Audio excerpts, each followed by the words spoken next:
All right, what is up, Delaware County, and welcome back for episode number 39 of Delco Baseball Now. My name is Brendan Ricciardi. I am joined, as always, by Ben Thorpe. And Ben, it is time for Red October. It's the best time of the year, man. It's just go time. Got a day until the first game. I cannot wait. We really waited 11 years in between 2011 and then last year. I feel like it's starting to kind of be a culture shift where like this is starting to feel like the new norm. Like we might not make it back to the World Series.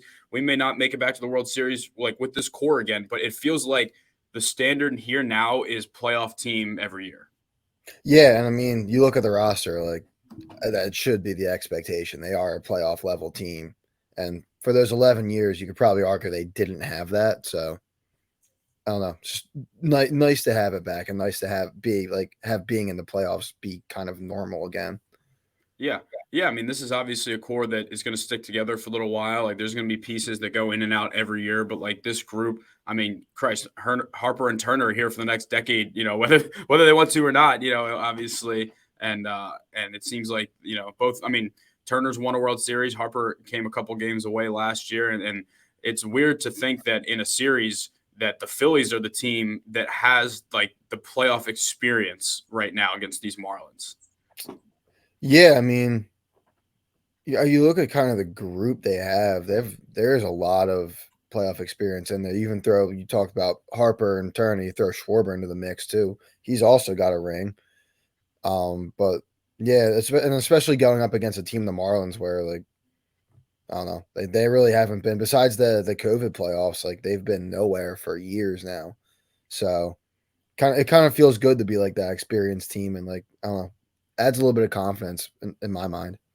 Yeah, they got guys who it may not be in Philly, but have playoff experience. I mean, Craig Kimbrell won a ring with the Red Sox. I think Taijuan Walker, I'm sure he made the playoffs at some point throughout his time in either Arizona or Seattle over the course of his time there. But regardless, Well, we got a lot. definitely not Seattle.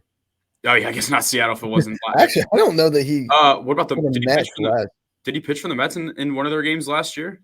Probably. I have no idea. It was Scherzer, DeGrom, and oh yeah, it was Bassett maybe. I don't know. Oh yeah. We'll get one of our interns that don't exist to look up Taijuan Walker's playoff stats and see. Maybe he doesn't have any. Yeah, I don't know, but either way, he's been on teams that have been good. Regardless, let's give a couple of shout outs real quick. First, we got to shout out our guys at Delco Steaks because I'm gonna pull this picture up here. They made a cheesesteak that is in the shape of the Phillies logo that they're going to be selling. God, it looks sick. Throughout the postseason. I'm actually curious, like how much, because like usually their sizes, it's like 8-inch, 12-inch, and the 2 foot long, the Delco. I'm curious, like how. First off, how do you even measure it? But how do you even compare? Oh man! All right, let's share the screen here for this one, just because this thing is an absolute unit. Wow. That thing is Look at this. I mean, that's got to be like you think just like the middle part, just like the straight line of the P in the middle right there alone is probably at least like 12 inches. I'm going to say this is probably like the same amount that's in the 24-inch. Yeah, that would be my guess. That's an undertaking right there. That's a lot of meat. How would you attack it? Oh, well, all right. You can't really pick it up and eat it, right? No, yeah, I don't know how. Like, I feel like you gotta go for the little thing down at the bottom. I don't know. If you're feeling really weird, you can just go into like the part of the P up there. But I think you gotta go from bottom up here. I feel like what I would attack the bottom hook, and then I would get the top, like the curl of the P, just so you get that straight line to finish it off. Because that you can pick up. Yeah, because it would be tough to. Yeah, you probably have to do like okay, that makes sense. I mean, you could probably do the curl of the P and then just the hook. Those are probably that might be like equal amount of. It's dangerous. That's dangerous. But it sounds like a good time to talk about. So something that Delco Steaks has been doing for a little bit is they have so they called it Delco Dingers for baseball and then Delco Sacks for football. So they would post something where they would tell people to guess a player that would either hit a homer or get a sack. And like tag a friend or whatever. So I think what the plan is for this postseason is usually they pick like, one homer, but according to the most generous people on the planet, Delco Steaks, they're going to do it for every homer the Phillies hit. they're going to give away a cheesesteak to someone who predicted. Really? I think what the plan is we're going to be like, pick someone who's going to homer in this series or like in this specific game, and then just pick every single time that happens. So, oh man, talk about generosity. That'd be sick. We should do with the giant the giant Phillies logo cheesesteak. Just do like a challenge to see which one of us can finish it first. Ooh, live stream that. That would be yeah. Just like set up a TV outside of Delco Steaks and just eat there. That's marketing right there. That would be awesome. That and like the I've seen the Sacks one. I haven't seen the Dingers one yet, but that's hopefully the Phillies are helping a lot of people cash out on those. Yeah, no, I mean, it's a great idea. Also, if you're tailgating, we'll be making our rounds tomorrow, doing some man on the street questions. We got 10 Delco Steaks gift cards to give away. We're not going to reveal the trivia question just yet, but we are going to be giving some prizes away. So if you find us, I mean, I'll be wearing my shirt and then I'll change into my Phillies jersey before the game. But yeah, come find us if you like, if you like Delco Steaks. I mean, who doesn't? You can't beat their meat, right? Nope. Cannot. Not impossible. Also, last shout out to our other partner here, Motive Sports. Ben and I just both hit some nice PRs today on the all trap bar deadlift.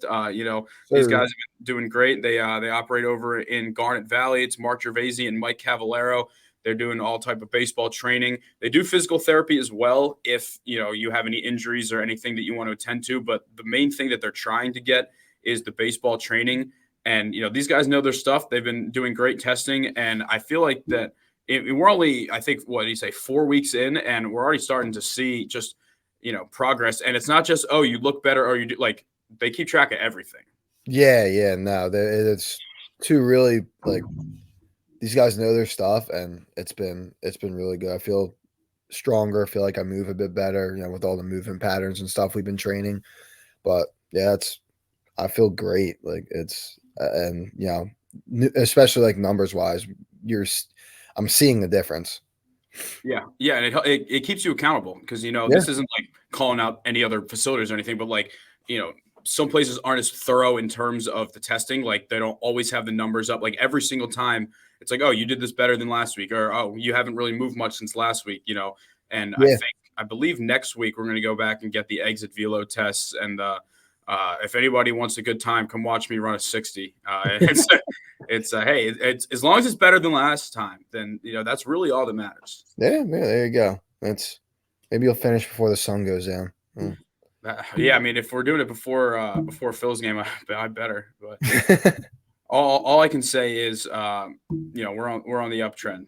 As I was saying, our cliche quotes, back then they napped on me, right? Actually, in terms of a 60, it'd be a downtrend. Yeah. Oh, yeah. Sure. Good point. We're on the downtrend. Yeah, but in a good way. Downtrend in a good way. But check out Motive Sports. There is a location in Malvern as well, which I realize is like 2 minutes from my house. But since we're training with these guys, makes sense. But if we ever do like take home stuff, I'm sure they can arrange that over in Malvern. But I'm sure most of our audience is probably a little bit closer to Garnet Valley than they are to Malvern. I know that they're going to be working with the Rowan County. Rowan County was a Cumberland County JUCO baseball team. Got a couple Delco guys there. Rowan College, Cumberland County. Yeah, it's RC3. I know that. Yeah. It's Cumberland County. Yeah, I'm going to say Rowan College of Cumberland County. Does that sound right? Yeah, that sounds about right. Still sounds wrong, but I'm not sure. I always knew him as Cumberland County. Like Rowan College of South Jersey, Cumberland County. That's a lot of letters. That's a few right there. Yeah. RCSJ Cumberland. Yeah, I guess that makes more sense. That's just too much going on. Let's just call them. I think they're the Dukes. Let's just call them the Dukes. The Dukes. Cumberland Dukes. Yeah. All right, let's get into our matchups here. So we got the Miami Marlins. We talked on this very program about how we really thought it was going to be the Diamondbacks. And honestly, I think we were underestimating like how bad the Astros wanted to win their division. I think the Diamondbacks honestly just were happy to play the Brewers as opposed to coming into Philly. It's a shorter trip. It's definitely a less hostile environment. But we got the Marlins, and most importantly, we got the 8:00 night slot for all 3 games, which is huge for you working adults, right? Yeah, no, that's like, I mean, I'm still a work from home guy, so I could have watched at any point, but man, like I'm happy it's not like the 3 o'clock where that just ruins your whole day. Like it's like a weird thing where you need to be productive, and it's like, well, no, the Phils are on. So Yeah. Yeah, I will be. I'll be as I mentioned with the tailgate lots. I will be in the building for tomorrow. Maybe get some nice content, some fan shots. Maybe some cheesesteak reviews. oh yeah, I think it would be funny if I just got a cheesesteak that wasn't Delco steaks and just ripped it. Like this is a garbage sandwich. Like if you want a real sandwich, go to Delco Steaks. I Free mean, advertising. the cheesesteaks themselves in the ballpark aren't always the best, so it makes sense. You just went out there and ripped Yeah, it. great branding opportunity here. Take All one right, bite, throw it on the field. Like get kicked out.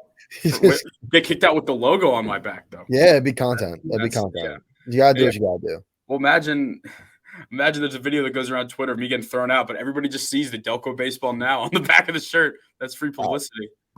Might be onto I something here. think that'd work for you. Might be onto something here. Yeah. So Yeah. we got an interesting series here. Obviously, the Marlins are a team that have played the Phillies well. They actually won the season series. They won 7-6.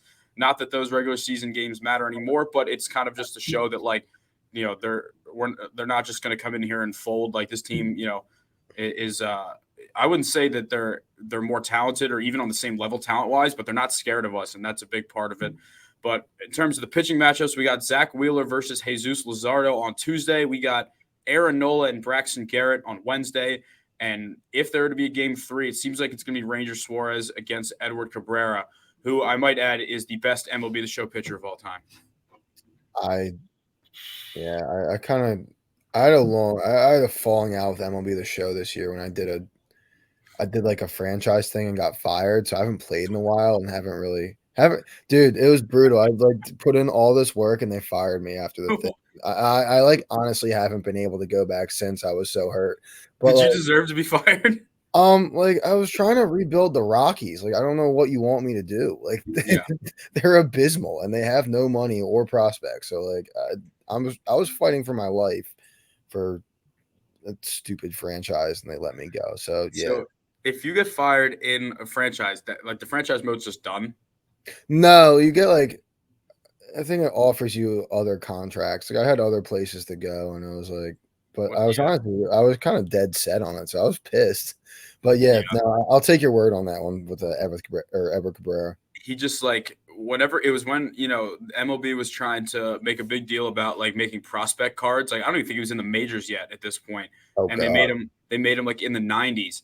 And it was the one pitch. It was the sinker. It was unhittable. It was like mid to upper 90s, and it just would just dip right down. And there's nothing like you knew it was coming, and there's nothing you could do about it. Yeah, so just drop off the table. It's just unfair. But yeah, so we got some notes about this series. One thing that I think is going to be a big factor is Marlins. I guess he won the batting title. I'm gonna call him an infielder because he kind of plays all over. Luis Arias. Yeah, utility player. He's dealing with an injured ankle. He says he plans to play, but he has not been playing much through the end of the season. And the bigger question, because it seems like, you know, it's playoffs, he's going to try. How effective will he be? I don't know. So, like, I feel like he plays a game where he'll, like, his playing style probably still makes him somewhat effective because he is kind of more of just like a contact slap hitter guy, whereas, like, maybe more of the power guys, like if you have like an ankle injury or something like that, it's going to mess up, like, just I don't know, your lower half, a lot where your power comes from. But I don't know, with Arias, honestly, I fully expect him, just like knowing how things usually go with this stuff, I fully expect him to just be like amazing. I'd imagine we could probably see him at DH, most likely. Yeah. If the ankle's a problem, it could also be something where if like he gets, you know, a hit in a big spot, he gets pinch run for, but he's going to be a threat. I mean, he won the batting title 2 consecutive years. According to Twitter, he's actually the first player in MLB history to win the batting title in both leagues in back-to-back years. Huh. Because I guess most guys that win the batting title aren't switching teams, you know. Yeah. Most of the time they're not getting traded. So makes sense. Kind of insane to think that like the team that got rid of him, their batting title winner, made the playoffs for the first time in like a little bit. And then the team that got that same batting title winner, and now he's won one. Now they've like made the playoffs for the first time in a little like a decent one. I mean, they've made the actual like full season playoffs for the first time since what, like 2003 when they or I 2000, think so, yeah. Yeah. Yeah, I mean, that's about as good of a win-win trade as you can get with Yeah. Pablo Lopez and Arias going there. But his injury is going to be one to follow. I also want to talk real quick before we go to the Phillies side. The Marlins bullpen is very, very lefty heavy, which is something that when you think about the Phillies core players, right? Leadoff hitter Schwarber, lefty. Lefty. Harper obviously seems to be better against lefties than most just because he's a stud. But lefty, Bryson Stott's a lefty. Brandon Marsh is a lefty, right? Like there's a lot of lefties in this lineup that could potentially cause Rob Thompson to think, all right, like, is this a Christian Pache time? Is this a Weston Wilson time? Like, Edmundo Sosa, like there's going to be some opportunities for potentially for righties to pinch hit late in the game. And that's something that he's going to have to think about. But I don't know. It's a pretty good bullpen. I mean, Tanner Scott has been their best bullpen pitcher, but outside of letting up that homer to Pache, like AJ Puck's been good. Stephen Okert's been good. They have old Dave Robertson too, who obviously blew a save earlier against the Phillies, but like he's been good at September. So I think not going into the late innings with a deficit will be important. Yeah, it's gonna be. I mean, I think as a whole, like I was looking like what the Marlins have been doing of recently. They've really been like, I feel like Luzardo's been the only starter that's really getting them any kind of length in games, and they've just been going to the bullpen at this point. They're solid. Like it's gonna be a tough ask against both Luzardo, Garrett, or any of their bullpen guys. Yeah, and Lazard has been great. I mean, he has almost identical numbers to Zach Wheeler. Like his ERA is 3.63 and Wheeler's is 3.61, right? Mhm. Wheeler's got 212 Ks and Lazardo has 208 Ks.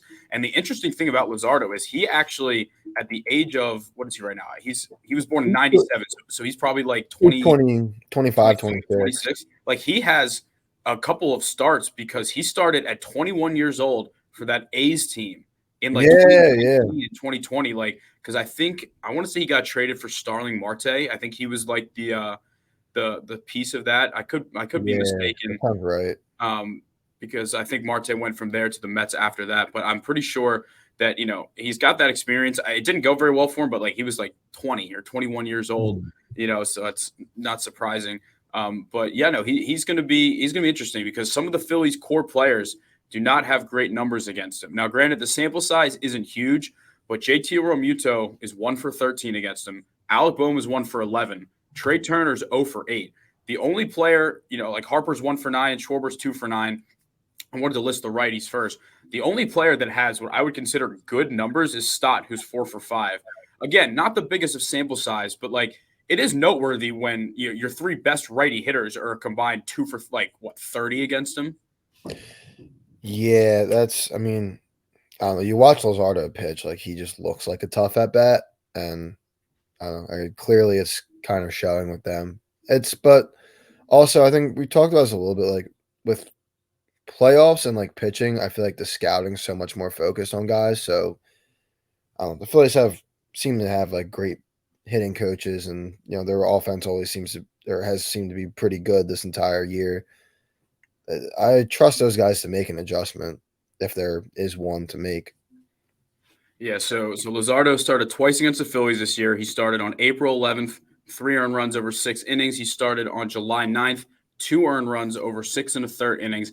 I'm thinking it's going to be just a gritty, low-scoring game one. Like I could see both Wheeler and Luzardo coming out of the game around the 6th or 7th with the score like 2-1, 3-2, like just something. I don't see either of these pitchers just getting shelled. Yeah, I could see I could see that first one being low scoring. I Like agree with you. if Zach Wheeler gets hit around, it's usually he's not letting up like 4 or 5 home runs, right? He's like letting, base hits go the other way. Like, people are just timing him up a little bit. But I just, I think later games in the series, as we'll talk about in a little bit, could be more high scoring. But I just with the offense that the Marlins had, like they were, I believe they were last in the entire National League in runs scored this year. And going against Wheeler, they have a couple guys on their team have been all right. Josh Bell is by far the guy that has the most at bats. He's 10 for 36 with 3 homers off of Oh, Wheeler. wow. Jorge That's pretty good. Soler is 4 for 14. Luis Arias is only 2 for 9. Joey Wendell, who I don't even know if he starts regularly, is 5 for 17. Josh Bell, I mean, he kind of killed the Phillies with the Padres last year. And I don't know, just hearing his name as a switch hitter, I just like, I don't know. I always feel like concerned when he's up. He's he's kind of turned into a bit of a Phillies killer. Yeah, he's gonna be a tough out, especially if he's got pretty good numbers against Wheeler too. Like, I don't know, and just definitely we talked about before he came on here, like the kind of like randomish guy beating them, like he might be the leading candidate there. See, the thing is though, with Miami, man, he's not like a random guy. Like he's like their, No, yeah, he's I like know the what you're saying. Like hitter. you could, like I just feel like it's gonna be someone that like we either haven't heard of, or it'll be like a Garrett Hampson or somebody that's like not, because I would say Josh Bell to most baseball fans that are like above the casual level, like I wouldn't say household name, but like he's been on enough good teams that you've seen him bounce around a Yeah, little bit. Yeah, but someone like you Russell probably know Okert, who. Yeah, no, not a shot. You someone like probably know that. who Josh Bell was though. Yeah. But Zach Wheeler's had some good starts versus the Marlins this year. April 12th, he let up 1 earned run over 6. July 7th, 3 earned runs over 6. And August 2nd, 2 earned runs over 6. All three exactly 6 innings pitched. So I think that's a fair benchmark to guess where he's going to hopefully start. I mean, right. in a 3-game series, like longevity does matter. It doesn't matter as much as it does in a long series. Like if he only goes a couple, like 4 or 5 innings, it would be bad, but as long as they win, it's like something that you can get past. But I believe I saw the stat. It's I think 78% of teams in a 3-game series that win game 1 go on to win the series. And I'm just hoping we get a vintage Wheeler start.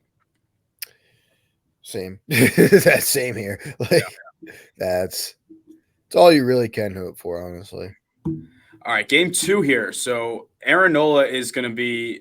I mean, this is it's as much of a legacy game as you can get, considering last year he had such a great start to the playoffs and kind of teetered off towards the end here. But not only is Nola pitching for his the Philly season, he's pitching for his career at this point. I mean, if he goes out and has a dominant postseason, like that could force the Phillies' hands into being like, all right, you're not going anywhere, right? But if he goes out and gets absolutely rocked, and the Phillies either don't win the series or like losing the next round with him not doing much else, like the writing might be on the wall here. But against the Marlins this year, in all 3 starts, he's let up 4 earned runs. April 11th was 5 2/3. July 9th was 6.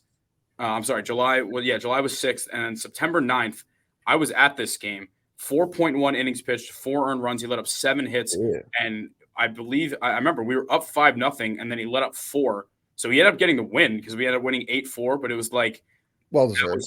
That was not the Nola start you wanted to see. No, not at all.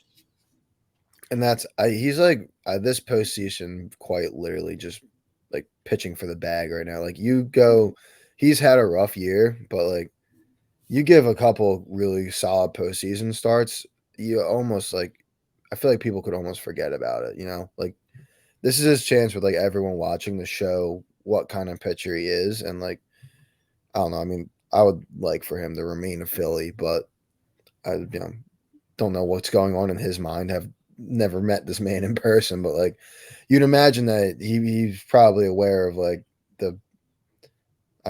obviously like the playoff pressure, but also like the financial like incentives of doing well these next couple games. Yeah, and you can almost argue that if he does so well, he could be playing himself out of here for a team that is willing to like give him like $30 million a year. A team that has a good lineup and just needs some arms. But regardless, he's had his struggles this year, man. I mean, 4.46 ERA. He hit the 200 strikeout mark, and we talked about when we were at Motive earlier is that like he has been pitching very well of late. Like that start there was a start against the Pirates where he looked fantastic. And then there was a start against the Mets where I'm pulling it up here. So it was a start against the Braves. So he let up 1 earned run over 6 2/3 against the Pirates. He let up 2 earned runs over 6 innings with 8 Ks against the Braves. Like, the last 2 starts have been very, very encouraging. More encouraging out of anything, though, is 16 strikeouts and no walks in the last 2 starts. Yeah, it's definitely. And I do think that there's probably, and I forget if it was on like the last time we recorded, but we were talking about how Aaron Nola was a big game pitcher. Like, I think that probably has a little bit to do with it, going in from like World Series playoff, that atmosphere, then to like short rest, then to you're starting the regular season over again. You're playing in like April, May, the summer, like and now he's kind of gotten back down the stretch, and maybe that adrenaline's back a little bit. Like that's my guess on it. I hope Hopefully, so. I sure hope so. Yeah. a bit optimistic, but that's my guess on it. So a lot of the Marlins hitters don't have too much of a track record against them. Jorge Soler, who is going to be popping up this whole series because he's done well, whether it be with the Braves or the Marlins. He's done well against Phillies pitching. He's 5 for 16 in his career against Nola. John Birdie is 4 for 13. This one's weird. So Garrett Hampson, the Marlins shortstop, he's 2 for 10, but he has 2 homers. So clearly, he's got that potential pop. And unfortunately, with Nola, the home runs have been the issues this year, unquestionably. Yeah. Unquestionably. Oh yeah, no doubt. Yeah. All right, let's talk a little Braxton Garrett here. I mean, he sounds like he's a LSU frat bro. I mean, honestly, with that name, Braxton Garrett, maybe more like Duke. Maybe more of like a more wealthy school, like Wake. Nah, that's an SEC. That's like an SEC. Think so? That vice president. How about like Vanderbilt? Nah, like He's got. I think you hit the nail on the head. Yeah, with LSU. We're thinking Deep South. All right. Well, either way, Braxton's had a solid year. With that being said, a lot of Phillies have done well against him. So he's got a 3.66 ERA this year. But Alec Boehm is 5 for 9 with a homer. Trey Turner is 2 for 6 with 2 homers. JT is 3 for 7 with a homer. And Bryce is 3 for 9 with 2 doubles. And in both of his starts against the Phillies this year, almost identical. 5 innings pitched, 6 hits, 3 earned runs, and a couple of Ks. So, like, as to your point earlier, I could see him, going out of this game early, but like not out of control. Like, he's not he might not potentially make it deep into the game, but he might keep it under control. Yeah, I think if they can get like 5, I mean, judging from how he's normally been going and like this, they get like 5 and keep it under 3 runs. It's probably the ideal start out of them. Yeah. I mean, I think that's the game where it has the potential to be a little more high scoring. I love Nola. I'm hoping that we get a legacy game, but just in terms of like reality, like there's a good chance that that's a game where both pitchers, might not go too deep into the game, and then it's a test of the bullpens at that point. But as for the potential for a game 3 in this series, that's where it could get fun because Ranger Suarez is probably, just in terms of the mental state of a pitcher, probably the number one pitcher I trust the most, just in terms of like, a do or die game. Like the Phillies didn't have any do or die games last postseason. They did not have any winner moves on, loser goes home. No, which is why I felt like if the Phillies were able to steal that game 6 in Houston, then Ranger pitching game 7 against McCullers, like that, I truly think they would have won that game. Oh yeah, 100%. I mean, they shelled McCullers before. I agree with you there, but yeah, I mean, he's kind of had like a little bit of a down year. So, Ranger has had a little bit of a down year this year, but I still I trust that dude with my life in a playoff game.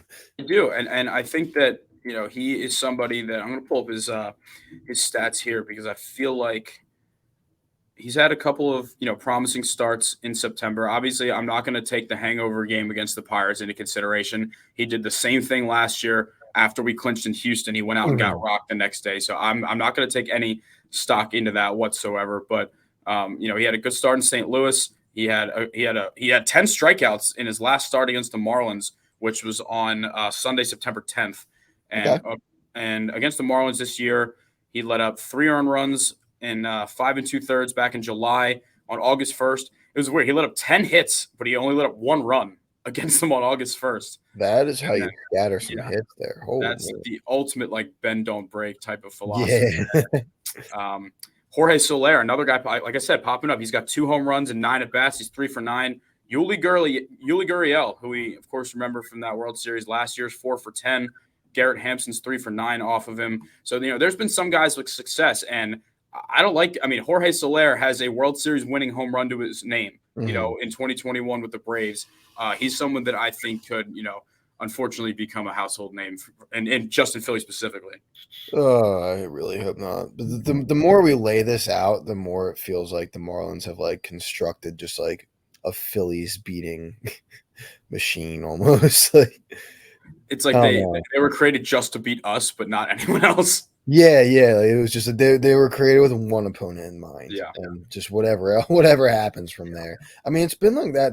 It's been like that for years too with them. Like that 1 year, I think it was no, it wasn't the COVID year because teams didn't have fans there. I think it was the Mhm. year before where the Phillies would have made the playoffs if they weren't like 4-15 against the Marlins. Oh, yeah, I know, Bryce's yeah. first year, Dude, they were so bad against the and Marlins. that Marlins team was terrible too.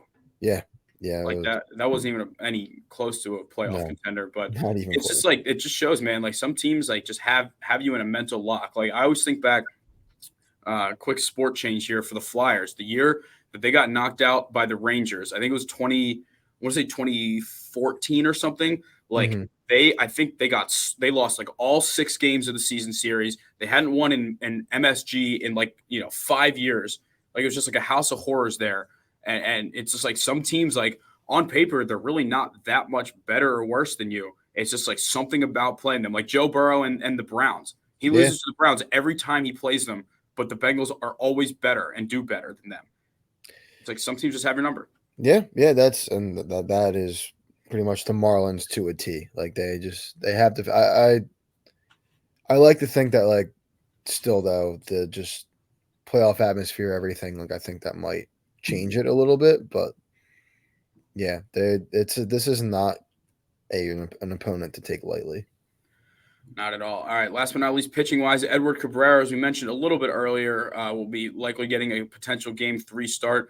Same thing. It's a small sample size. Nobody on this Phillies team has really faced him. I don't think anybody has a double-digit amount of at bats against him. Bryce is 2 for 5 with a homer. JT's 1 for 5 with a homer. Turner's 3 for 5 with a double. He started twice against the Phillies this year, and I want to bring up a point in the second one. So on April 12th, 2 earned runs over 5 innings pitched. July 31st, he only threw 3 innings because he had 6 walks. He's had 3 games with 6 walks this year. So it's going to be curious to see if the Phillies crowd could potentially kind of rattle him a bit because he has that ability to just completely spiral.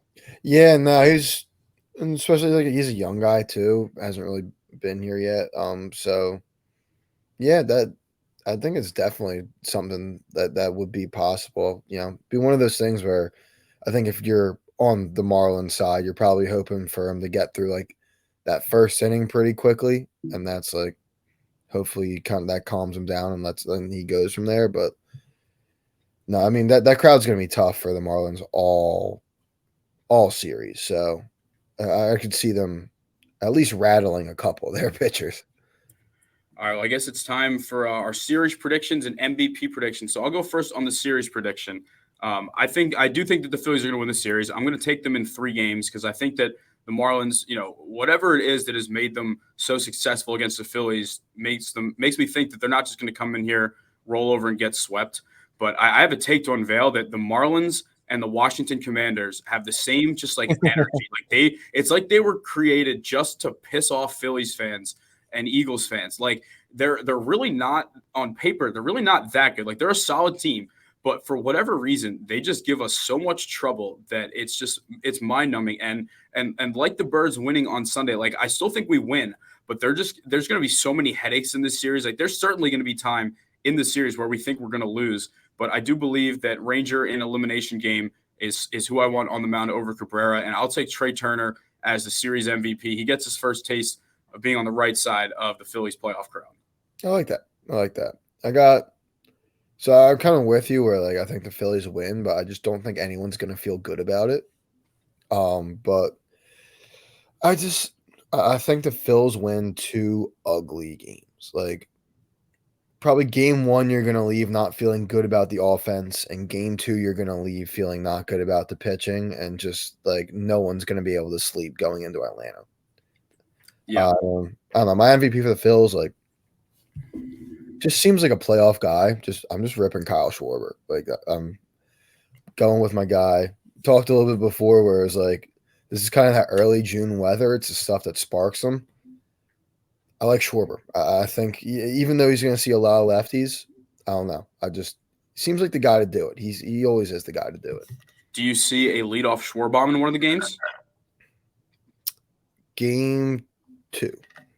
Right when we're not feeling good about the offense, that's when he comes out. All right. Hopefully this clip ages well. So you heard it here first. Those are our predictions. Now let's pull out the whole bracket here. Might as well and talk about the rest of the league before we wrap things up. Just take a little bit of a look around what we got here. There we go, our handy dandy bracket here. So as you can see right there in the bottom right, the Phils and the Marlins. So, of course, we're both taking the Phils. Ben, I know that it happened last year, but the playoffs are such a hot mess. Spencer Strider's healthy. I don't think I can take them with a clear head against the Braves this year. They have the best offense of all time, almost statistically, and they have a pitching staff that is healthier and better lined up compared to last year. What do you think?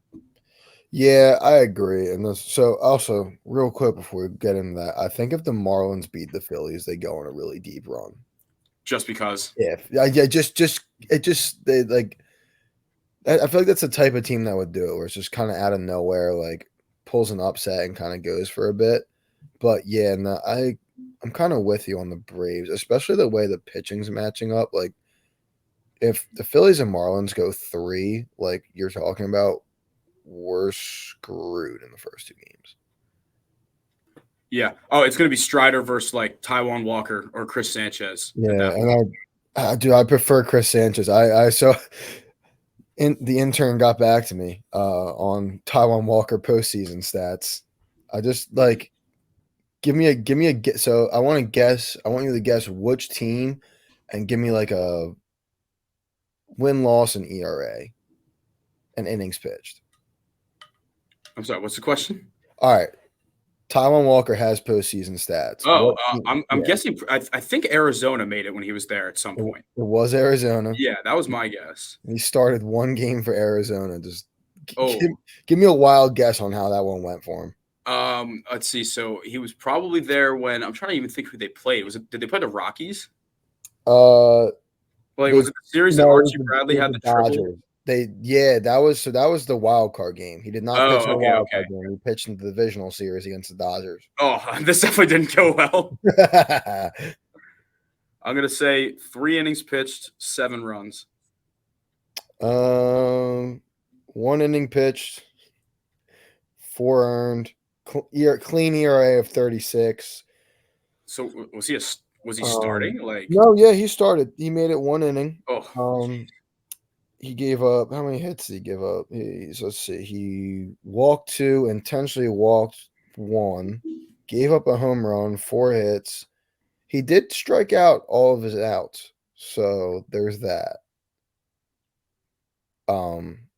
But yeah, it has not gone well for him, and he has not been in the playoffs since. So redemption tour.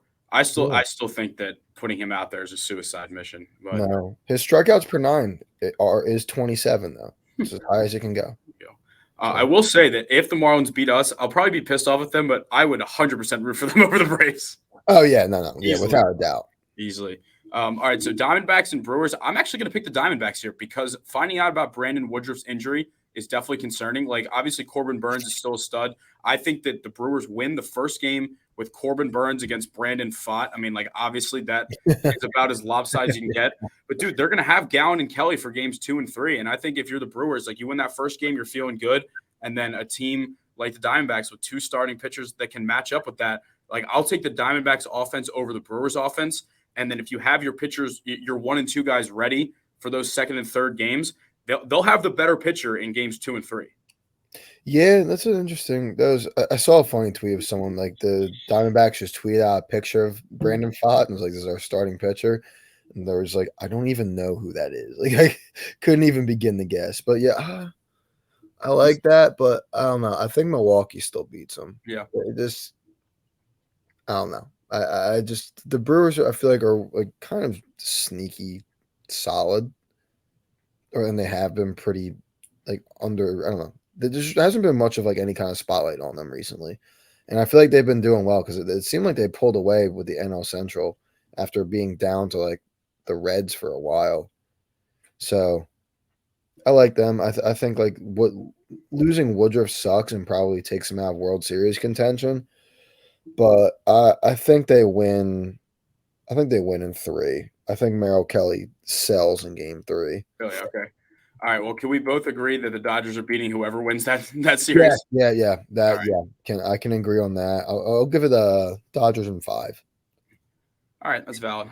Yeah, I mean, assuming that the NLCS, if the Phillies don't win, I'm assuming the Braves would beat the Marlins. I'm still picking the Braves to win regardless of what happens. But I think there's something about like there's something to be said about how the best team in the league, especially ones with dominant regular seasons, usually just don't win a World Series. Like I really have no reason No, yeah, to pick against the Braves other than the fact that they only seem to win when they're not the favorites. Like 2021 was probably the worst Braves roster of the last 5 to 10 years.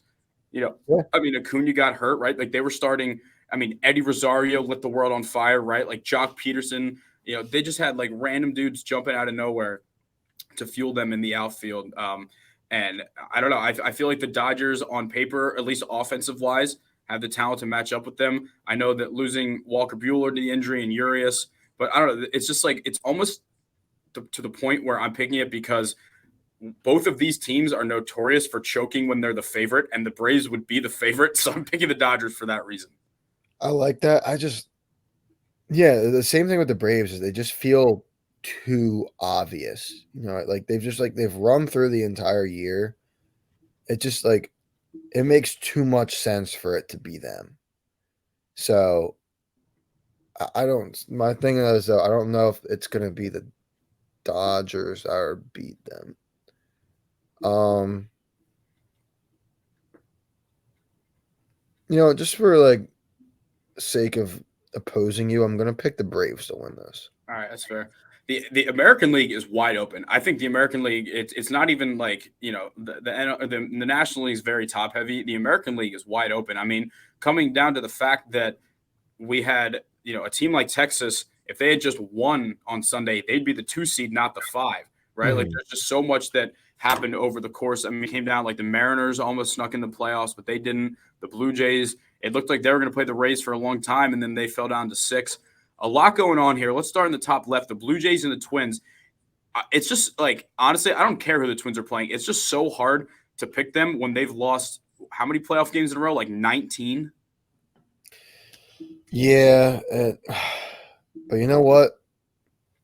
This is gonna be the year. It's got to happen It's gonna sometimes, be right? the You can't you lose every gotta playoff win game for the rest of eventually. your life. You know, Yeah, like they're gonna win one eventually. I think they win. I guess two. Yeah, according yeah, to Twitter, it's 18 straight playoff games, not just series, playoff games. They've got swept in every series since then, or wild card or yeah, whatever.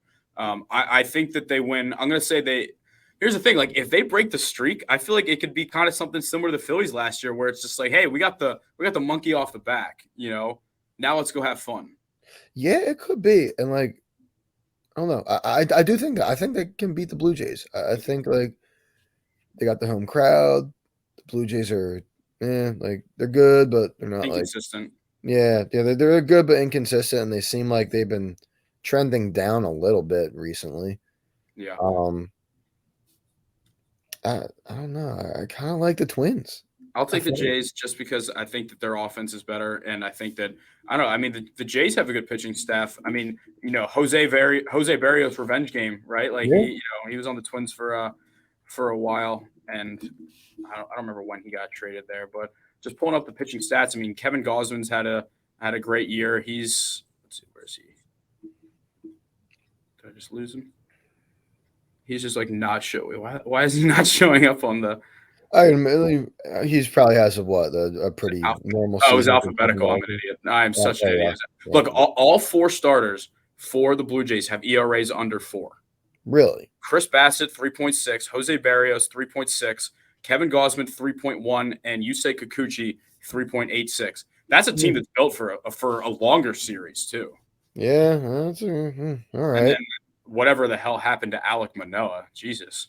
Yeah, is he didn't make the roster, did he? I don't know if they announced it yet. I mean, Oh, I okay. can't imagine. He has a 5.87 ERA. I don't know what their plan is for him, but they seem like they have a pretty respectable bullpen as well. A lot of numbers in the ones and twos here. I did not know that Jordan Hicks is on the Blue Jays. The pitcher from the Cardinals that threw like 105. Yeah, I know that. Yeah, I'm finding that out for the first time too. That Mhm. what? I When don't did know. he go there? It must have been a quiet deadline move because nobody Yeah, cared about the yeah, Cardinals. Yeah, fair. I'll take the Jays in the series, but I think similar to the Dodgers. I mean, I don't see the Astros losing to either of these teams. Yeah, I don't know. Let's look at. I mean, the Astros like they've had a yeah, lot of guys I don't think they're contracts gonna down there. lose to either of those. Yeah, Uh, as much as I want them to, as funny as it would be to see the Twins beat the Astros, like I just don't think don't think it's gonna happen. No, but I mean that would be a huge like dynasty versus destiny thing. Like I have nothing against the Twins. The only people I don't like from Minnesota are Vikings fans. Yeah, fair.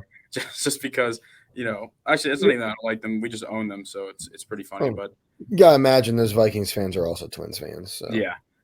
Yeah, but I mean, they got Verlander at the deadline. That was huge because, Framber Valdez has had a rough second half. Hunter Brown hasn't really panned out the way they would have no, liked. yeah.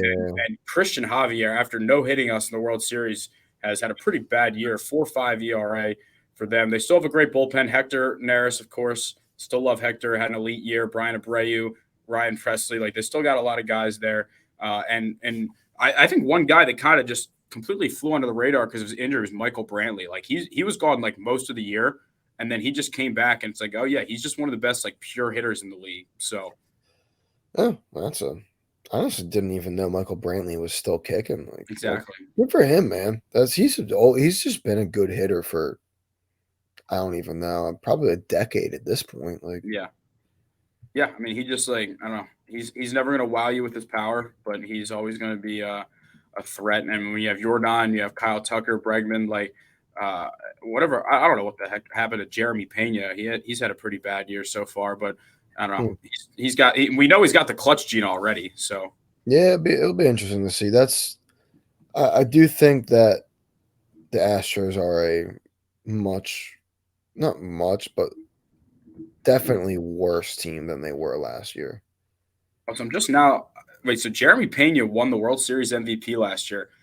It probably should have been Jordan, right? Nah, Pena went crazy. Yeah, but Jordan had the homer that won it. I don't know. I guess that's more of He just just had, that was just one home run yeah. I guess though. that's He more of wasn't just really doing much. no. I guess that's more of the battle of longevity versus the big moment. Yeah. That's fair. All right, so going down to the bottom of the bracket, I think the best series is the Rays and the Blue Jays. I think, or I'm sorry, the Rays and the Rangers. I think the Rays and the Rangers is just one that I really don't have a good feel for. I mean, the Rays, knowing Kevin Cash and the Rays, what's the over under for pitchers thrown in this series? I would imagine that every pitcher on the Rays roster, especially given the issues with like all the injuries that they've had to their starting pitching, they're down to I think it's like Glass now and Eflin are going for them. I would imagine that we see like at least 10 pitchers from the Rays in this series. Hey, great season from Zach Eflin, 3.5 ERA. Yeah. He's got 16 wins this year. Oh yeah, no, he threw Third great. in the They league. probably Yeah, made the Phillies kind of eat their words a little bit there, but yeah, it's all right. yeah. Funny that he is so I think he is the record free agent signing in Rays history. I think he's the biggest. He's got the biggest free agent contract. Yeah, that's absolutely correct. Which is so funny to think about. That imagine being That's F when awesome. you're sitting there like I'm not the best. Like, come on, like I don't deserve to be the highest paid player of franchises. Yeah, and I mean it was like 3 years, 40 mil, which Yeah, isn't like crazy, but still, it's funny to think about when it's like it's Zach Eflin as the record-breaking free agent signing. yeah, yeah. I mean, this series, I have absolutely no idea what to feel about it. I mean, I think I lean the Rays just because this group has a lot more experience. But I mean, Seager, had an incredible playoff run for the Dodgers when they won it all. So it's not like they don't have players that have been a part of it. Losing Scherzer hurts for them for sure. I'm going to take the Rays because I just get loser energy from the Rangers. Like we talked about it at Yeah, Moto. yeah, It's just like they went all out celebrating when they clinched a playoff spot, knowing all they had to do was win. They'd get the bye and they'd get the home field in the second round. And they went out, they had their celebration like the job was finished. The job wasn't finished. The Rangers stole for them, and now they got to go into the Trop. And I just feel like that's it's just bad juju. yeah. I mean, they really collectively just shot themselves in the foot there. Like you go from having the division bye like that in itself, and then it's like you go to the Trop, which is like I don't know if it's a very tough environment, but it's just kind of like not the best place in the world. And then like if you end up winning, which honestly like I don't think they are, you're going to Baltimore, and that place is going to be a madhouse. I can absolutely confirm that. Like, Great baseball town, oh and yeah. they've been tortured for too long. Like my old roommate was at the Delman Young game where he hit like the Mhm. 3-run double against the Tigers, and they've been waiting pretty much since then to have like their signature playoff moment since then is when Edwin Encarnacion hit a 3-run walk-off homer because Buck Showalter for some reason wouldn't put in Yeah, Zach Zach Britton. Britton. Zach Britton, yeah. So yeah, I do think that whoever wins that series is going to lose to the Orioles. But I don't know. I mean, the Orioles. I said this at the beginning of the year. They're a lot better than I thought they were going to be. I still think that like this is the year where they fail in the playoffs, and then next year is the year where they get a couple more arms. They have that. Their core has the experience, and then next year is like when the true title window opens. With that being said, they can win it this year. Yeah, Absolutely. I I just mean, think that I would not pick them over the Astros. That's all. I think I would. I think I am. Yeah. Um, I just like I don't know. So you and we were talking about like the amount of time it's been. Kind of gives me that last year Phillies itch vibe where it's like obviously the record like they've run through the league pretty easily this year, unlike the Phillies did last year. But they kind of have that thing of like first time in the playoffs, maybe the expectations aren't that huge, but like it's been a long time. You get into your home stadium with like fans that have been starved of this for so long, and I don't know. It's you think about like the Reese Hoskins home run against like Atlanta. If something like that happens, like it's going to be like that release, and I think that energy is just going to really push them through. Yeah. And No, keep going. Sorry. I don't know. I don't know. I think Houston's kind of like they're there. I just it doesn't. I don't know. They don't give me the same kind of just like machine vibes of last year. I think they're susceptible to just getting. I don't even know. Kind of like intimidated by Yeah, the no, Orioles I fans. agree. I understand what you're saying. I think we're having a debate. Like I think on paper, 1 through 26, the Orioles might be the better team. We're basically betting it's talent versus experience at this point.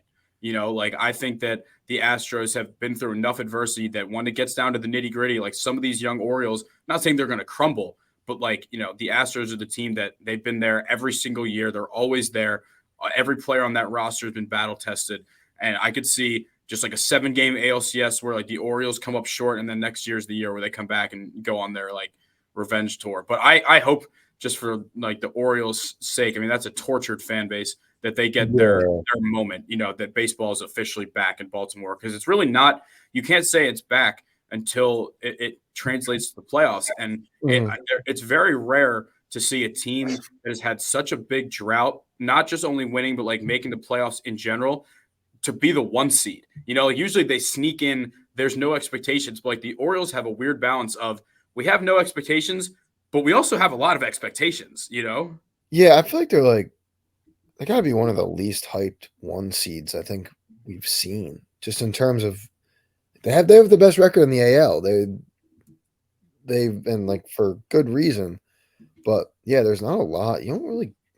I don't know. I don't see anyone like picking them. I don't see really anything. It's just they're still just kind of like there. I do. I think though, like they're gonna kind of remind everyone, like, hey, like we're that team. I When think everybody's just worried about the pitching staff. I mean, they don't have, Kyle Bradish has pitched this season like an ace, but I don't think anyone around the league, like when you think of aces, considers that. I mean, he had a 2.83 ERA. Like he's going to start game one, and then after that, I mean, it's probably Rodriguez and Kramer starting those games. So I think that people are worried about the starting pitching just because we haven't seen it. But with that being said, they are the only team in Major League Baseball that did not get swept in a single series this year. I mean, that's incredibly impressive. Yeah, Adley Rutschman's never been swept. Like not even last year. No, no. I Huh. mean, he's a legit culture changer, and Yeah, it no, also, they have been like insane since. yeah, and it's like it also shows that this team is good with dealing with adversity. Like if they lose a game or two in the series, they don't really go on these losing like skids. Remarkably consistent. Yeah, I mean, I know it's chalk. I feel terrible going 1-2, 1-2, but I mean, it's just like, I mean, I'm Yeah. picking. I'm picking the Astros to win, so it's not all chalk. So yeah, my World Series pick. I think the Dodgers get revenge on the Astros. I think that there's enough of that core there, and that was there in 2017 when they felt like they got cheated out of a championship. They still almost won. Mookie Betts and Freddie Freeman at the top of the order is terrifying, and I think that both of these teams' pitching staffs have honestly taken a bit of a step back. I expect a lot of those. Remember that one game that was like 13-12 in extra innings? Yeah, yeah. Give me a bunch of just barn burners. Mhm. Yeah, I think it's gonna end up being completely chalk. So, in my defense, though, I think you could argue that the Blue Jays are probably like, the Blue Jays could probably would be favored over the Twins in the series on, like, betting lines, and the Astros would probably be favored over the Orioles in terms of, like, with that type of thing. You could almost say the same thing about the Rangers and the Rays. So, while I've picked the higher seed, I don't think I'm picking, like, the favorite per se. Yeah, let's see. It But looks like, and you're right. The Blue Jays are. It looks like they are favored tomorrow. yeah, Actually, well, sure. it's actually I don't know. Let me see. It looks like it's pretty much even for the most part. The Yeah. Rays are favored. The Phillies are favored. Obviously, the biggest favorite tomorrow is the Brewers, mostly because of the That Brandon sounds right. thing. Yeah, Yeah. it's Brandon like Fox. Jordan Montgomery starting for the Rangers, Tyler Glasnow for the Rays, Kevin Gausman, Blue Jays, Pablo Lopez for the Twins. Obviously, we talked about Wheeler and Luzardo, and then Brandon Pfaadt and Corbin Burns. I mean, that's got to be like the biggest gap between two starting pitchers that we've seen in a while. Yeah, That's not what you want. Which no, also sucks because, like, we could have gotten the face Brandon Fott. yeah, That yeah. would've been nice. Yeah. All right. Well, But official World Series pick for me is Dodgers over the Astros. I know yours, as of right now, is the Braves and the Orioles, but you haven't said who's winning yet. I'd rather, like, have my foot get run over by a steamroller than pick the Braves or something like that. I don't know. Don't wanna have it like a call a too drastic thing, but maybe something unfortunate and painful like that. I'm just gonna pick the Orioles because I don't think I could stand seeing the Braves win. Fair. I mean, Yeah. I would say that if the Phillies don't win, I want the Orioles to, and that's obviously just because Oh, one yeah. of my best friends is an Orioles fan. I would say if that doesn't happen, I don't know. I would like to see a team win their first. The Brewers have never won before. Yeah, Uh, that'd be cool. that would be cool. The Rangers have never won before. The Rays have never won before. The Orioles have, but obviously it's been what 40 years, Yeah, since the 83 when they beat the 80s, I Phillies. guess. Yeah, I know a lot to be excited about. I think that this is one of the most wide open brackets we've had in a while. But most importantly, I'm just looking forward to more signature moments at the bank. I mean, last year we were spoiled. Like some of the best. I mean, the best Phillies moment of my life outside of winning the World Series was being at the Bedlam at the Bank game and just being going to be there Tuesday night. Obviously, not the same stakes, but you never know what's going to happen when you're No, at it's the still a bank. playoff game, though. Yeah, Yeah, no, it's I don't know. yeah. I'm so excited. All right. Well, I think the plan, going forward here is we'll, hoping we win this series, we'll try and get an episode out previewing the next series. But as for this series alone, just buckle up. That's all I have to say. Buckle up. I think it's just buckle up in general. We got playoff baseball coming.